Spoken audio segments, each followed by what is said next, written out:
I'm Cadet Christopher Baker, F2 Go Zoo, class of 2029. I'm Cadet Andrew Novoselic from Company A3, Go Big Snakes. Hi, this is Cadet Frank Florio, and my company is E1. Hello, my name is Patrick McGuire, Company F3, and this is our research project for PL100, Section E1, taught by Captain Marino. So here at the United States Military Academy, time is one of our most precious assets. Depending on how you use it, it can lead to a lot of success or failure. Us, as very busy cadets with jam-packed schedules, wanted to answer this question. How does walking hours affect cadets' GPA?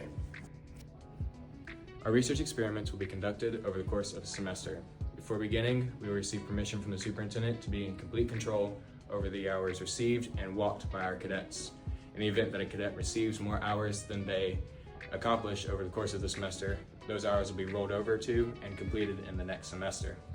We will randomly assign our cadets to their different groups. These groups will determine how many hours they receive. Each cadet will receive their hours over the course of the semester, which they will be required to walk.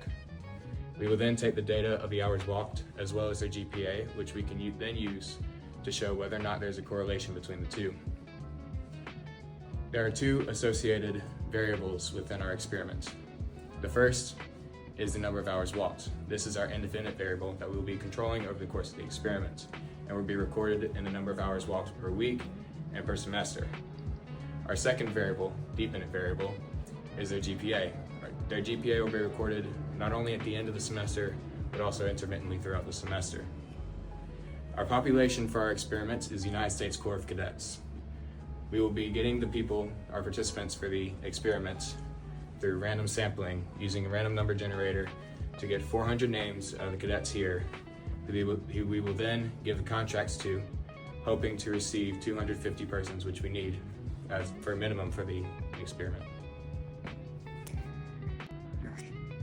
Once we receive the minimum amount of cadets that we need for the research, we will then sort them into 5 categories. They will either be walking 0, 1, 2, 3, or 4 hours every week. Then, at that point, once we assign them to groups, we'll give them a contract to formally declare their participation in the research. We will give them incentives such as giving a fixed amount of money for every hour that they walk, possible PCORs, possible PMI passes, and possible performance passes. Also, any hours that they accumulate outside of the program, they will be able to walk in the program. However, they will not receive those benefits. Next, we also have some ethical concerns with this. Our primary ethical concern comes from us researching GPA and how their GPA will fluctuate with the additional hours. As this is something that we're researching, we don't know if it's going to go up or it will go down. But, however, in the case that it does go down and it goes down to a point where they are on academic probation, they will be removed from the program. As we began to go through our experimental design, we hypothesized that the amount of walking hours a cadet is given will lower their GPA. We believe that this is true because as cadets and as high school graduates, we've had a lot of experience on the weekends, whether that be with homework, with practices, as a lot of us are also athletes, team leaders, etc.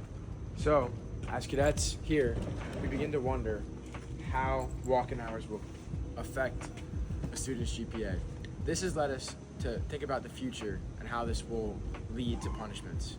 We believe that this will help inform and make better informed decisions for the higher and more powerful individuals who would assign walking hours to cadets.